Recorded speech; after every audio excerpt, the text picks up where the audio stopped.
It's Office Hours with me, Chris. Hello, everyone. Welcome in. It's back to regular Office Hours times here, at least for one more episode. We'll tell you about that in a little bit. And Brentley is joining me, like always. Hello, sir. Well, hello, Chris. This office, it's nice. Thank you. Thank you. I decorated it in a Canadian and America theme today. You got a maple tree and an eagle? I've never seen that pairing before. I know we had Canada Day, and today's the 4th of July as we're recording, so I just figured, throw it into the AI and see what it comes up with, and I just themed the room based on what it told me. It just worked out great. It did okay. Man, things have been going on. Brentley has some big news, and he's also got a big meetup coming up. Why don't we start there? Do you want to give us a recap and tell us what's going on? Sure can do. If you didn't hear in Linux Unplugged this week, I am now part of the Nextcloud team, helping them spread the good word. So, ta-da! Da-da-da-da. Congratulations. Well, thank you. Yes, indeed. What that means is, for our friends in Europe, I'm headed back to Berlin later this month. So we would love to see those who can make it. For those who couldn't make it the last time, here's an opportunity. Hopefully we're giving enough heads up for folks to, take the train. Chris, they take the train over there. They should. Man, I would love to have more train options here. So if you would like to check in there, we're still figuring out the dates and location for a potential JB meetup, but we've got some good choices. So on meetup.com, we have an event there. If you can RSVP, that would be super helpful. But we're aiming around July 22nd as the earliest, and potential backup plans of July 23 on a Sunday, which would be pre-Linux Unplugged. A meetup right before Linux Unplugged recording. That could be kind of neat. That's what time zones can do for you. And worst case, July 30th would be another Sunday option. But that all gets sorted, hopefully, this week. Basically, end of July sometime. Great. Yeah, Brent will update the meetup.com page, which we have linked in the show notes when he's got deets. Yeah, another great thing you could do is join the Berlin Buds Matrix Room. That's the best place to get updates as we change them. We promise not to change them too often, but that's a good place to also. Or maybe suggest a great location. Yeah, that is also true. In there is the place to go. So Berlin Buds, if you're looking, we also have a link to that in the show notes. And a little bit further out, just after Linux Fest Northwest, I'm packing my bags and I am heading to El Salvador, and I am going to man the open source, what do they call it? Track, I believe, with my buddy, the Bitcoin Dad. And we'll be running that November 7th through the 9th in El Salvador at the Adopting Bitcoin conference. And I thought, what an opportunity, to really kind of focus in on the open source community. And this is one of the best sort of non-commercial, just really focused on the doers and the people making, like the developers making the code and stuff like that. And open source plays a big role there. So I'm really excited to be able to host that. Plus, we're going to get time to go to the beach. And if you're in the area, let me know. Reach out. Perhaps we could meet up. Again, it's going to be November 7th through the 9th, adoptingbitcoin.org if you want more information about the conference. And when I know more about the open source track, I'll tell it to you.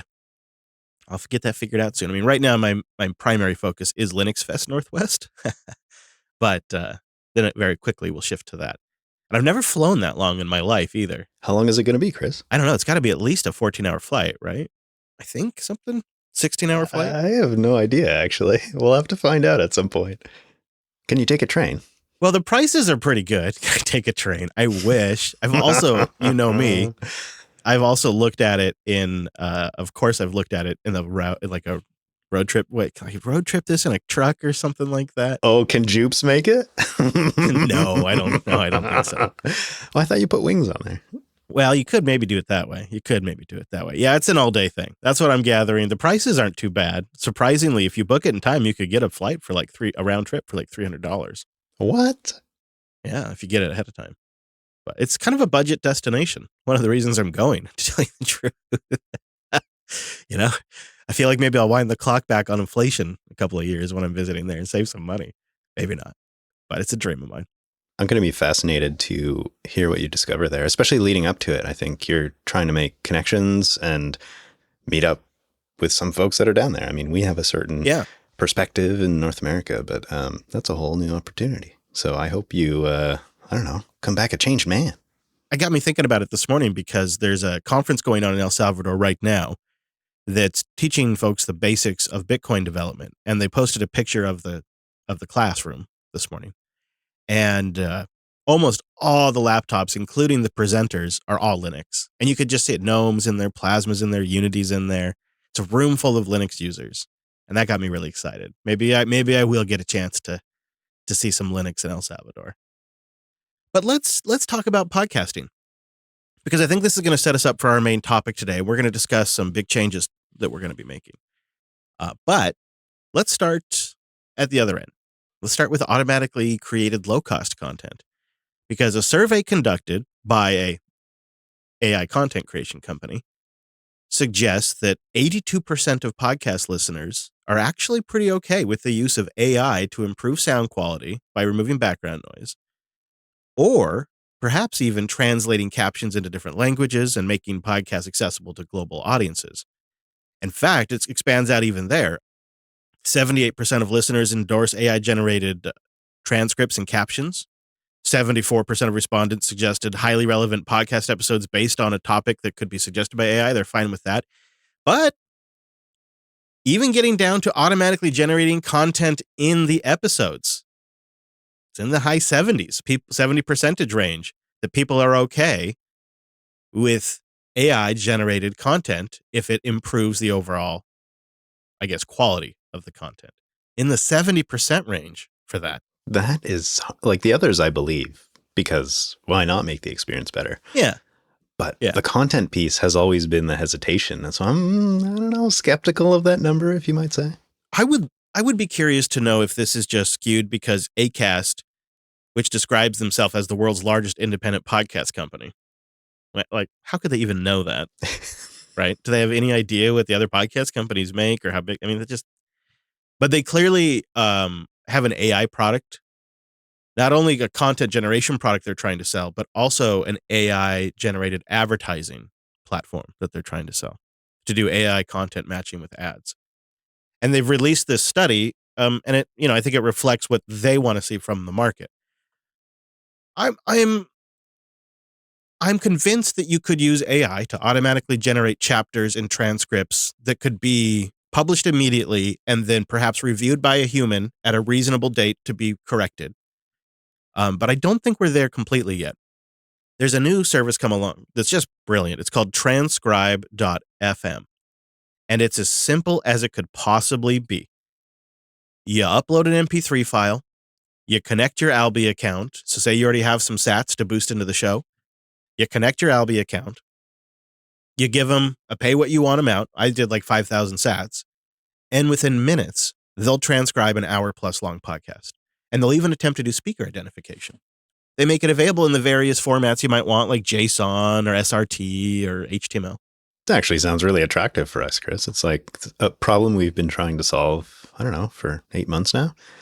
And we've gotten close, but you've got some features in there that we didn't even think of. Like the fact that it's kind of Lightning enabled, I think probably has us very attracted to it. And it makes me think it would be wonderful if we could just automate this, like include them in a split and it just like automatically takes that episode and transcribes it for us. Wouldn't that be a sweet gem? See, I think that's where this is going, right? For a podcaster. So you, as a podcast listener, you could use this.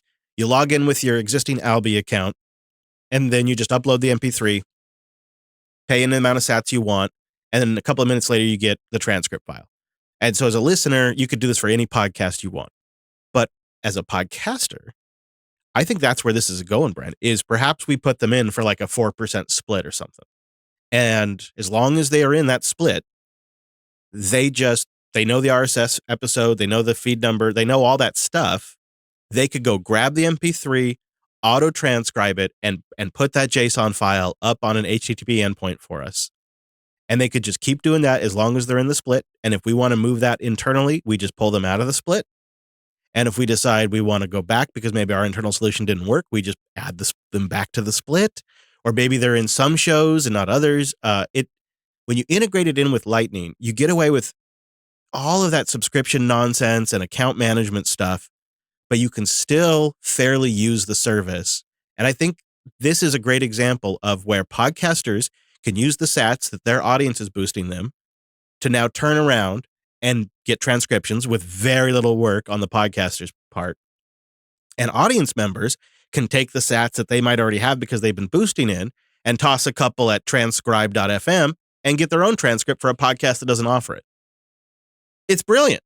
You don't have to worry about anything. Like, it's just so straightforward and simple. You don't have to like go set up a separate password for it. It's just really nice. And the fact that it can do like Linux Unplugged, which was like an hour 10 or something like that, and it did it in probably 45 seconds.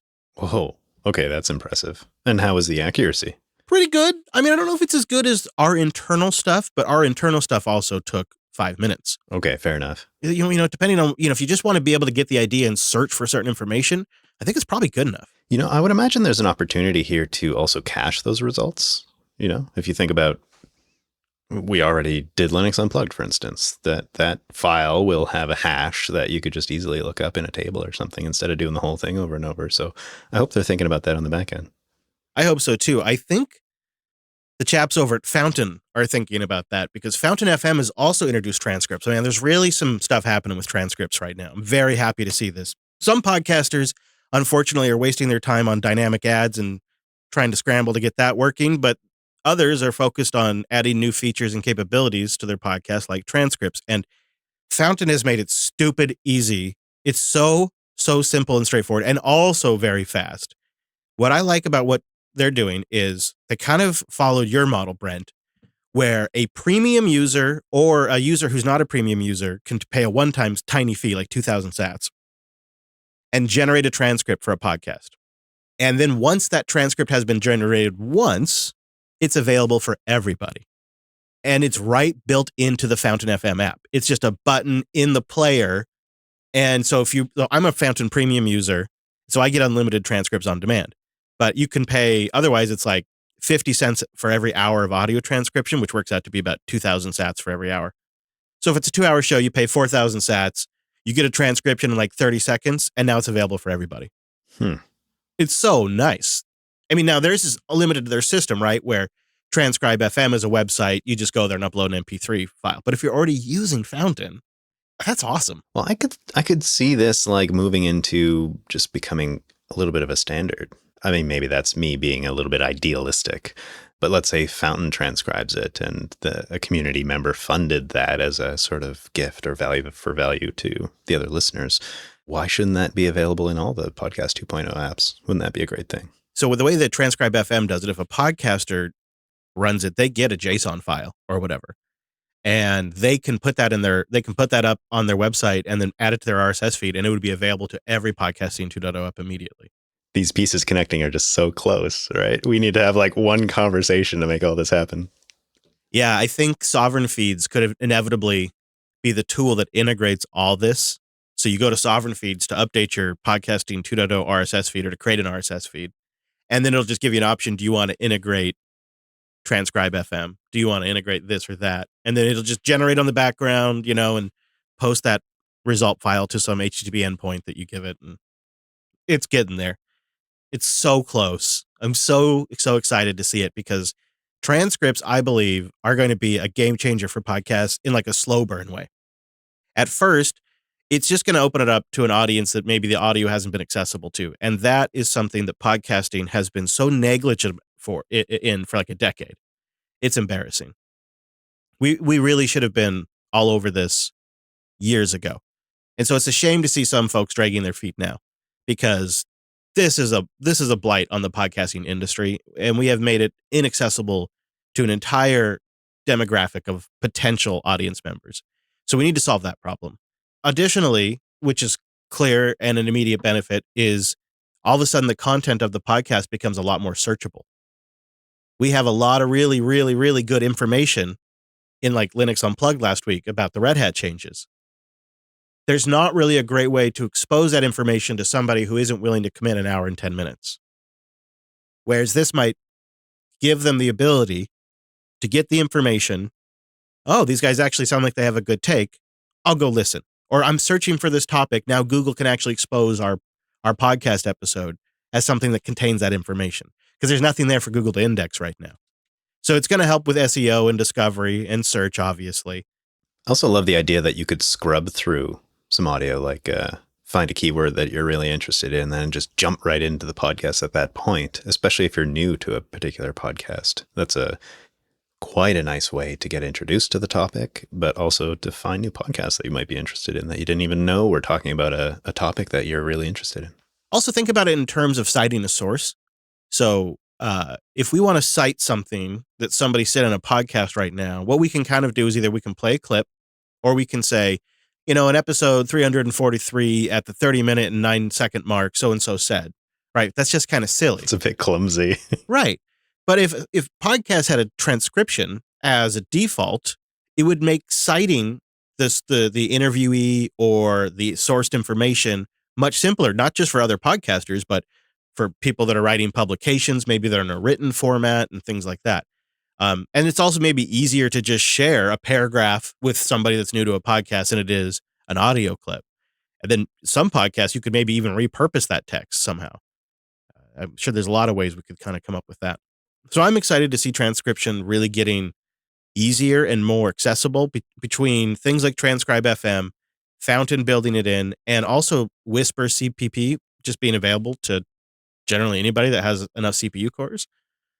We're getting there. We're getting there.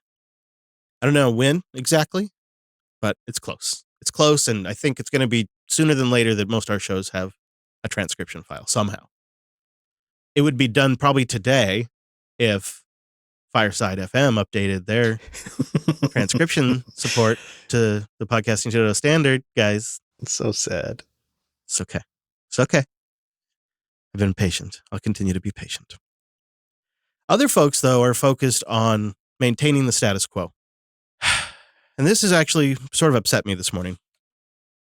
Chris has had a bit of a sad. I really see a fork in the road ahead of us.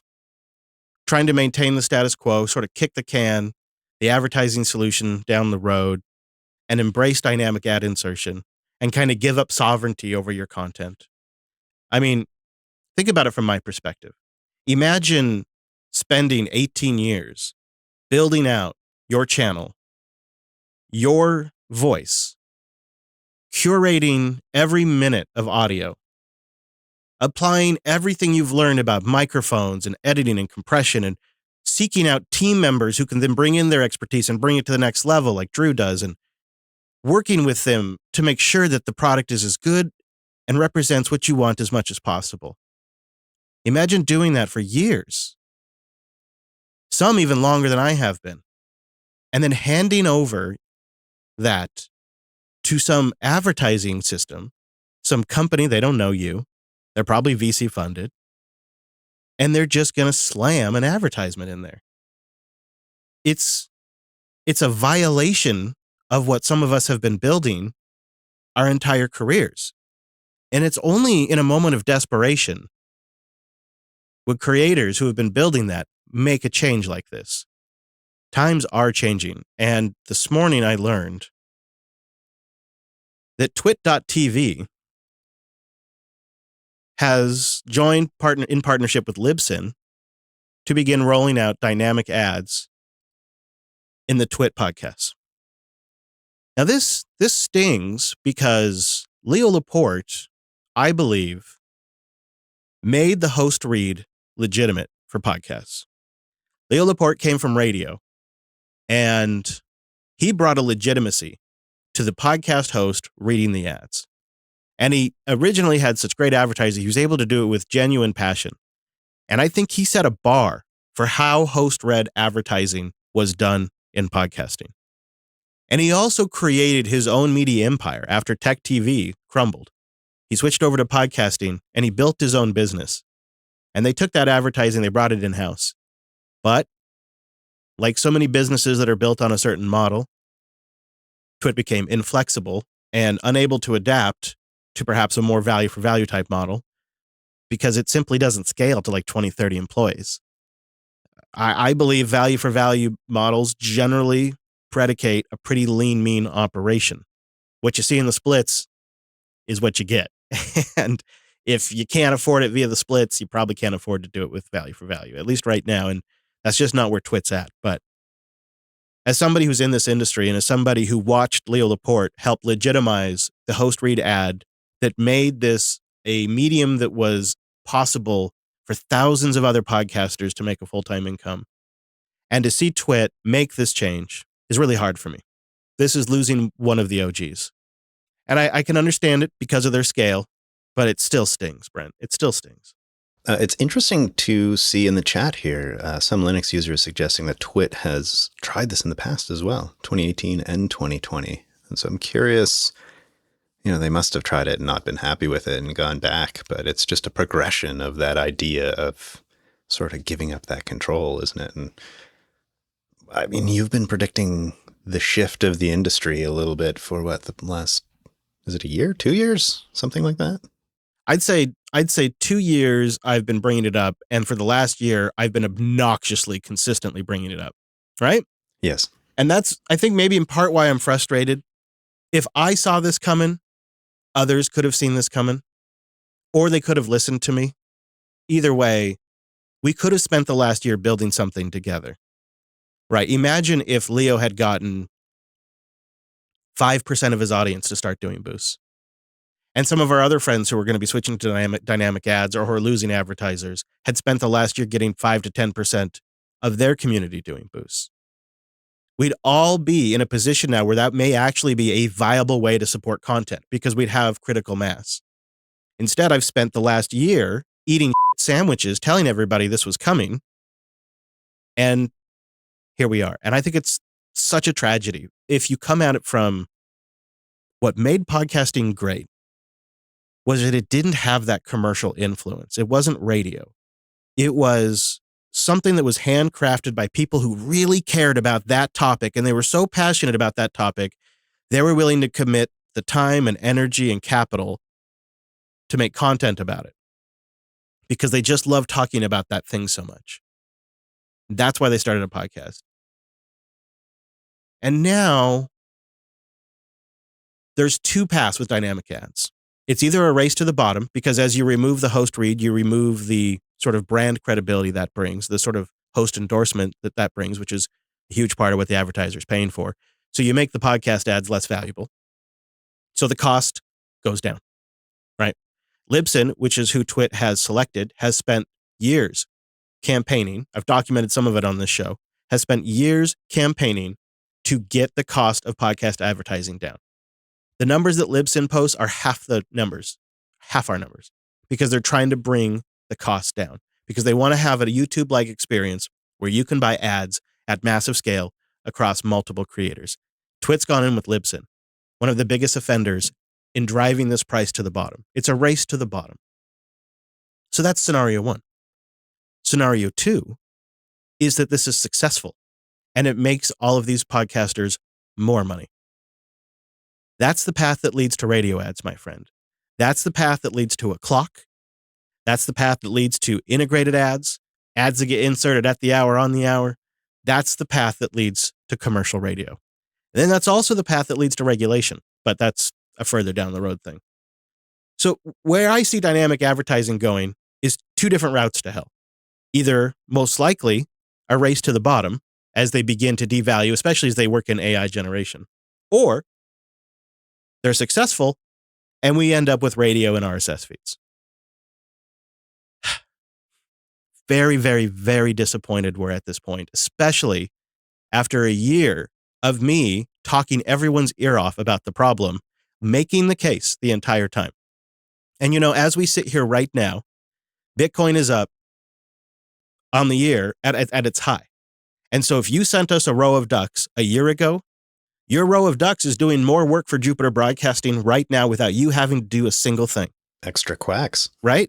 They're quacking extra with no extra work because that asset has gone up in value. And we put it into work, into adding liquidity to channels. We put it in other places that I probably shouldn't share about for OPSEC, but it is a model that is working for us. And we all could have gone in on this. And in a year later, where we're at right now, after I've been warning for a year, everyone would have made money. The audience was able to send an amount that they're comfortable sending, so they're not out on some big investment. We're talking like, a couple of dollars. But on total, in collective, it's doing more for JB as time goes on. Now, the market dynamics will change over time, but things are looking pretty positive right now because BlackRock and Fidelity and about 6 others So about 8 large financial institutions have announced ETFs that they want for Bitcoin. Even if they don't get approved right away, it is a signal that the absolute largest asset managers in the world want in on Bitcoin. And they're not crypto ETFs, right? They're not Solana ETFs. They're Bitcoin ETFs. Just like I told you, the SEC came in, they cleaned house in the crypto casinos. They're going after Coinbase. They're going after Kraken. They're going after Binance, just like I told you they would. They're going after the security coins that are actually securities, just like we said they were. And Bitcoin is remaining the champion. And now the largest financial institutions, BlackRock, who has, out of 572 ETFs they filed, has had one ETF ever rejected, has now filed for a Bitcoin ETF. The big boys are here and they want in. And that's signal regardless if they even get approved. It's verifying the value for value model. It works because it's sats, and because the sats you sent in a year ago are doing more work today than they were when you sent them a year ago. And because I'm somebody who's watching this, I know how to leverage that because it's my business. It's hard, but it's a business. And I want to own this infrastructure because it's my business and I want to run this business for another 30 years. I don't want Libsyn running how I make revenue. Not only do they manage the payment system and they manage the CDN infrastructure, but now they get to pick content for my shows and they get to be the kings of how I make revenue, which means you're on the hook. Because if Libsyn changes the deal on me, the content could go away or be altered at any point. And the wish of the listener, the desires of the listener, they're not a consideration in this deal. But with Boost and Value for Value, the only consideration is the listener. You see what I'm saying? There's 2 paths ahead of content creators, and it's really sad to see Twit choose the wrong path here because they made the right bet on podcasting back in the day, but I think they're making the wrong bet now, even if they end up making more money.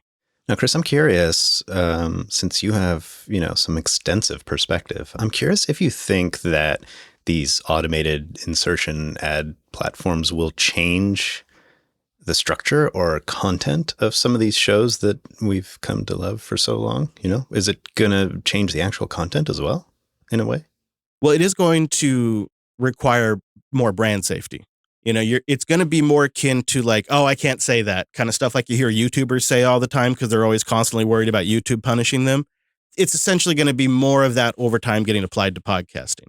And I think that's a bad thing. I think podcasting should represent the full spectrum of free speech, and then the listener market can decide the winners and the losers. With this dynamic ad system, it's sort of incentivizes the podcaster to drive as many downloads as possible, and that's generally not done through quality. It can be, but that requires so much work. And most podcasters that are doing this deal, they're doing it because they've already gone out horizontally. They've already launched, like in the case of Twit, man, they are the very example of horizontal growth simply to create more ad inventory, simply to bring in more revenue. But I think you can look around at any full-time podcaster right now. They've all gone out horizontally to create more ad inventory because they can only put so many ads in a podcast. So, if you got a 30-minute or an hour-long podcast, you could put 3 or 4 ads in there if you really cram them in there. And then you could go promise people they can get rid of those ads if they go subscribe to your Patreon or your membership. And that does work to some degree. But you can only do it before you can only go so far. You start putting 5 ads in there, 6 ads in there, you really start pissing people off. So you gotta grow out horizontally. You got to start up Security Now, right? You got to start up This Week in Google. You got to find, even though you could talk about when something really matters, you could talk about it in your weekly tech show. And then all of a sudden you need 2 weekly tech shows. So now they have 2 weekly tech shows, and for a while they had a daily tech show. All ad inventory spots. And the issue is that requires staffing, editors, producers, service contracts for the hosting platform. All these things create cost. And so you are forced into just doing more ads. And the dynamic model is kind of the way to kick this can down the road. Instead of re-architecting, culling the herd. If I was Leo, I'd have 3 shows. I'd have 3 shows. That's what I would do. I'd do 3 shows. That's all Leo needs to do. He's worked so damn hard for so long. You know what? He's proved himself. I would transition. And I know it sucks to do layoffs, but I would transition. And I would do 3 shows. I'd work with a couple of hand-picked sponsors, and I'd do value for value, which is essentially what I'm trying to do here at JB. But that's because, and I know Leo knows this, you grow out horizontally, it just it traps you. And I think this lets them kick the can down the road, because one of the things they say in this Libsyn announcement is that Libsyn's insertion rate has been much higher than their insertion rate was, or something to that degree, right? Yeah, I've got it here. It's Elisa Laporte, the CEO of Twit, saying, throughout our pilot phase, they've consistently demonstrated a higher fill rate, making them an invaluable partner for our next phase of podcasts. So the reason why they're demonstrating a consistently higher fill rate is because Twit can't sell ads in-house, where the dynamic insertion platform will always just throw something in there, even if it's a low performer or a low payer or whatever, they'll throw it in there. So if your metric is which system is filling ad slots better, well, the dynamic system's always going to. And the reason why you're using the dynamic system is because your in-house system has failed. I've already gone over the reasons why in-house ad sales is slowing for podcasting, so I won't relitigate that here. But that's just such a silly quote as a victory. Of course, the dynamic platform is doing more insertions than your in-house platform. That's the whole point right now. Anyways, I'm willing to be wrong on this one. I would love to see a system where I could sit down, I could record all the ads for the platform. I just upload them to a platform, and then it inserts them until they reach a certain play count, and then it starts rolling in new stuff or something. And you don't even really know that they're being dynamically inserted, because they're still read by me. They're still the right fit for the right show, that kind of thing. And we just now have a software package that is keeping closer track of exactly how many downloads or engagements a read gets and swaps in a new one. Because that might be a system that would work with advertising, because I believe advertising and podcasting is going to go to a lot shorter, lean, mean contracts, couple of hits, couple of episodes, and then they're gone. Not these, with us for 3 years kind of deals that we've been seeing for a long time. So, I'll keep an eye on it, and I'm willing to reevaluate my position right now. But today, my primary takeaway is sad and frustrated, because I've been talking everybody's ear off for this. Plenty of warning. There's been plenty of signs. Clearly, I was seeing something. Clearly, whatever signal I was watching was correct. They could have been watching that same signal, and they didn't. And now what they're doing is they're handing over something that they've spent nearly a lifetime creating to Libsyn to dynamically insert content into. It's hard. It's hard. But I want to take a moment and thank Linode for sponsoring, because they have 2 more episodes on office hours. We're going to be getting more into this. So if you want to take an opportunity to thank them for years of support, a great time right now to go to linode.com/Jupiter. You can check out the exciting news that Linode is now part of Akamai, but all the tools you love, like the command line interface, the API, the cloud manager, it's still there. It's just getting better. They're investing more in resources, more in cloud computing. They're expanding their data centers worldwide. It really is the best case. I think Akamai has recognized the value of the Linode brand. You can go check it out for yourself and make the determination and get the $100. So you go to linode.com/Jupiter, support the show, and kick it around and see how Linode, now Akamai, is helping grow all the way from the edge, like Brent's way out to the edge to the cloud, and more resources making it better than ever, the tools you love and expect. So go support the show at linode.com/Jupiter. And they have 1 more episode, and we are very grateful for Linode's support. This show never made sense from an advertising standpoint. I don't know how you convinced them. They just loved what we did, right? And it was a different time in advertising. I think maybe this puts it into perspective, a little honesty here. Linode, had a pretty generous advertising budget. You could see, because they were sponsoring everywhere, and they really wanted to get the brand out there, and they liked what we did. And those were some of the deciding factors to sponsor on office hours. But it doesn't actually make sense now. Like, now that the budgets are cut back, because marketing budgets are the first thing companies cut back. Before they do layoffs, before they do freezing hires, they slash the marketing budget. That's true everywhere. And now it doesn't make sense for Linode to be in office hours. And it probably never did make sense, but we were just in a very fruitful time. I've said it before, the sun was shining and podcasters made hay. Can you explain why it didn't make sense in more concrete terms? Well, they're on all of our other shows already, so they're getting pretty good brand reach. And this podcast is a podcast made for people that listen to Jupiter Broadcasting shows. So you're kind of double dipping for people you've already reached. And, the podcast, it gets like 5,000 downloads. I don't know. It's not a huge show. It's by every other metric, we wouldn't even be running this show anymore. We wouldn't even ask advertisers if they're interested because of the size. Yet for us, there's like deep value for our community, right? It's like a bizarre situation in that sense. Right. We find deep value in the show and in working like in having a place where we can kind of collaborate with the community. They can ask us questions. We can answer those things. We can kind of drive community engagement to things that are certain projects. Like it just makes a lot of sense for us, but it doesn't make sense as a commercially viable podcast. And it's also been a really good test ground for us. We've been able to try things over the years. And so we want to experiment at a whole new scale now with Office Hours. Because it's not viable as a sponsor-funded show, it's just built different. We do think we could potentially finance production with boost bounties. And so what we want to try to do is a boost bounty for an episode. And right now we're shooting high because we want to cover the production costs. So 1.5 million total sats for an episode, and then we publish an episode. So that's right now at today's market value around $450 in exchange if you were to exchange that into cash. We will adjust the target as it seems right, like maybe market prices change up or down, or seems like too high or too low of a target. But what we're thinking is we want to come up with a model where the boost will directly fund the production costs and a little bit of our time at essentially cost, right? So there's a base bounty price. We're not really making a profit there, but we can cover Drew's time. We send a little value to Brent and myself, to JB still, to Podverse, to developers that we have in the splits and things like that. And the splits will work in full transparency, 30% to Drew, 30% to Brent, 30% to myself, and then 10% to all the other places. And of course, that'll always be in the RSS feed and fully transparent. You can always check it to see where the splits are at.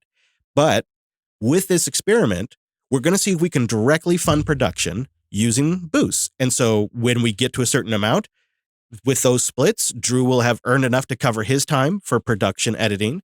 And we will just kind of have an idea as we're getting close because we'll watch the amounts come in so we can start scheduling internally. Okay, I think this week we're going to do an Office Hours. And I also think there could be a role in here where we do little mini update episodes. I've been calling them in my Noodle pocket office episodes, where maybe I jump on at home or on my phone, or I jump into the studio and I just do a quick update. Hey, this is where we're at. Here's something that happened this week. So-and-so wrote in and asked about this. Don't forget, we're X amount away from our bounty. When you want to see a full, when you're ready for a full episode Office Hours, when we'll get that full amount, whatever. We'll get there when we get to the full amount, and we'll just be transparent with where we're at on those amounts. It's risky, right? Because boost engagement drops off when we don't do regular episodes. We've noticed that even with this week. Engagements dropped way off because we had a really sporadic release schedule over June. And so we understand. I mean, that makes sense, right? So we're going to have to kind of gauge that, figure out how to keep it going, keep people interested, and then probably also try to source some topic suggestions from some of those boosts. But obviously, we're going to be bringing our own agenda too, because there's going to be things we just want to share with you guys. So that's a lot. Brent, did I miss anything? Did you say experimental? Oh, yeah. You said that. That's good. Yeah, definitely. I think really the thing is, if this works here with this experiment, Office Hours has always been a little unsure of itself, but if this concept works here for Office Hours, it kind of begins to complete the whole idea that the network could also benefit from this model as a whole. The other shows could also integrate some of this. Maybe we do special interviews, or maybe we do one-off projects, or that kind of idea. So I think if you like that idea that we've been talking about this entire episode, this is your chance to make it work and to experiment with us and to have a little bit of fun. Like, I think it's a totally different way to interact with a podcast that you really love, or a podcast network that you really love. So if you want this to succeed, we would love to see you guys really be engaged with it and, give us some ideas on how it can be tweaked as well. I think there's just some huge value there. This could only really be done with Office Hours right now. Because first of all, it's pretty low cost production episode for us. It doesn't require days and days or weeks of research. It doesn't require a team of us to put it together.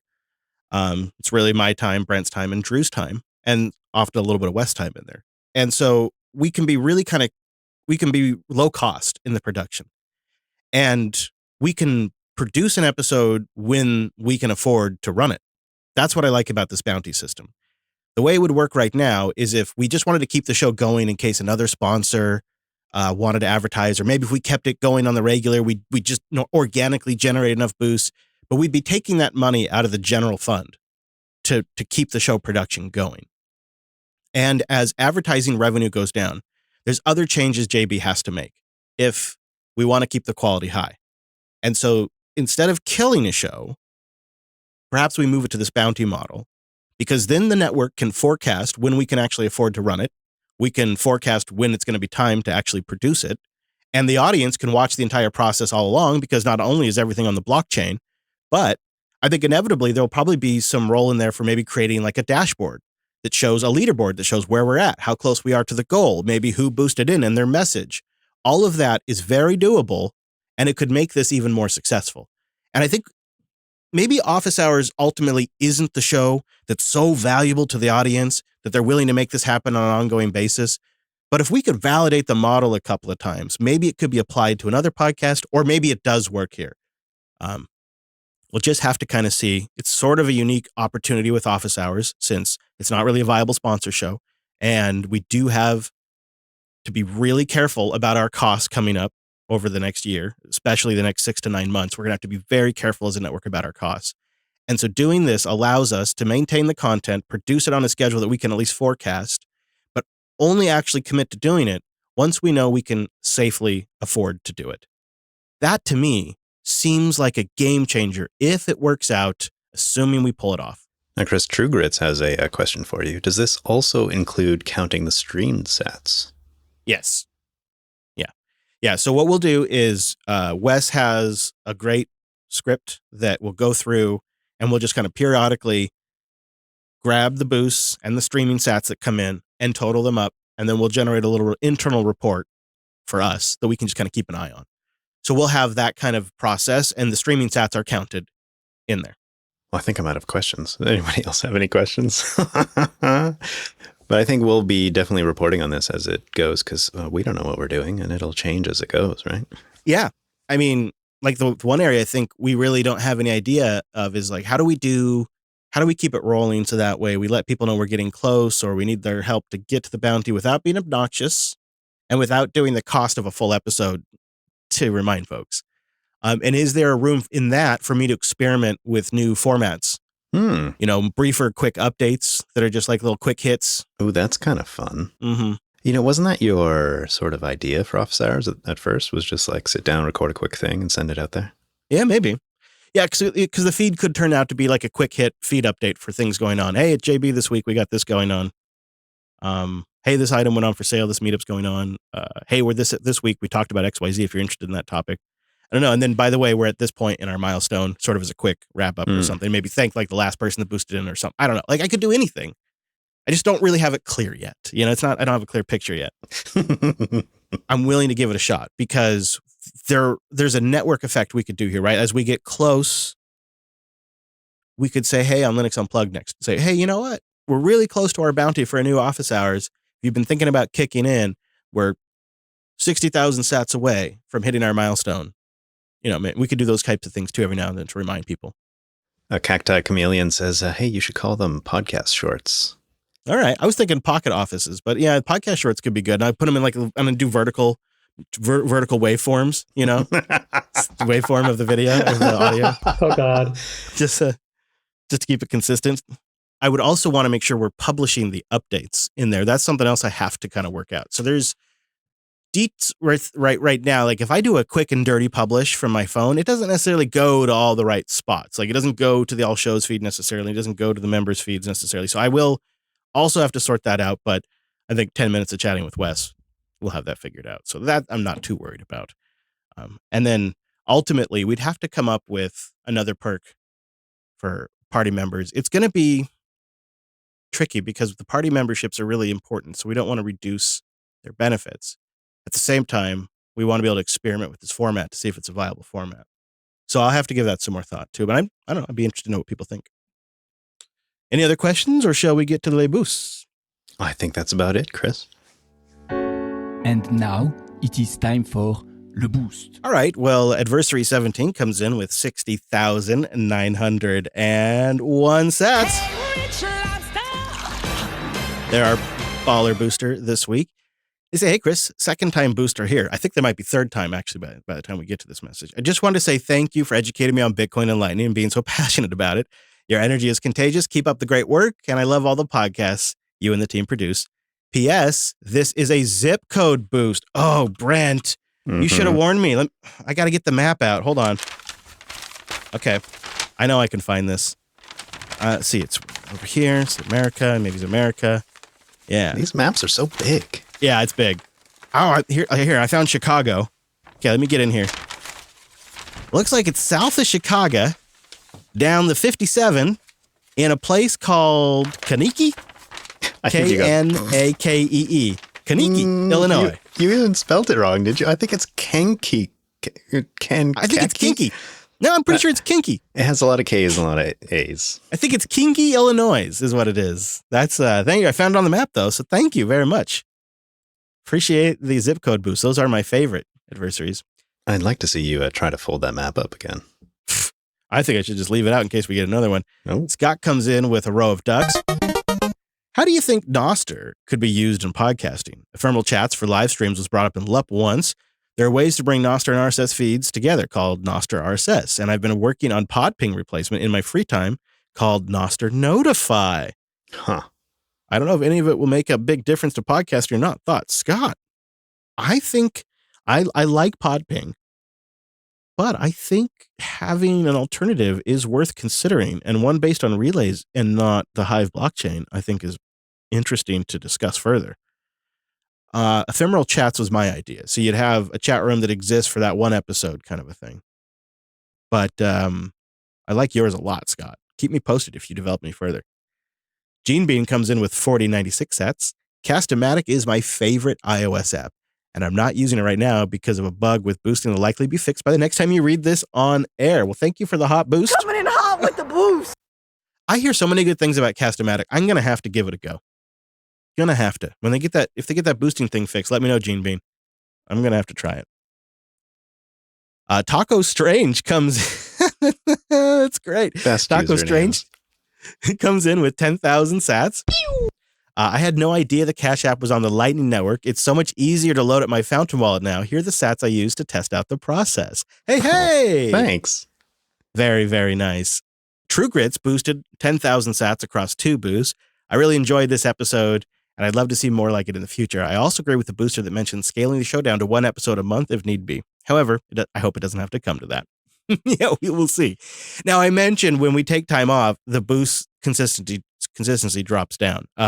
So our total sats, my manual calculations, I wasn't using Wes's script this time, but my manual calculations are 87,219 sats. That's about $26 across 5 boosters. Not quite our episode goal, is it? No. And so you can see why we set a goal of 1.5 million sats, because we want to pay properly for Drew's time and Brent's time and a little bit of my time and kick it off to some developers and stuff like that. So, but we also are very grateful for that. You know, that $26 will go to work. So thank you everybody who did boost in.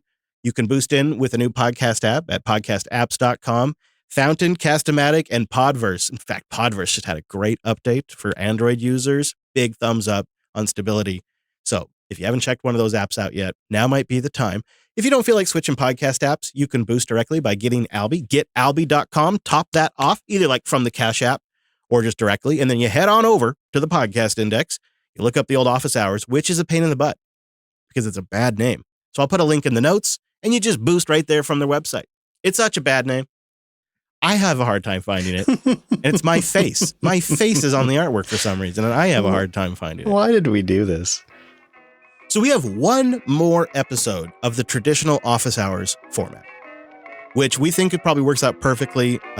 One more sponsored Linode episode and one more episode for us to kind of digest what we've discussed today with you guys, review any kind of feedback or ideas you have. I'd love to get those in via Boost if we can. And then we'll kind of have the final formula, I think, by the end of our next episode. And then starting, I guess that would be what, 34? We're on 32. So 33 will be a regular format. And then starting with 34, we'll begin the new bounty-based format.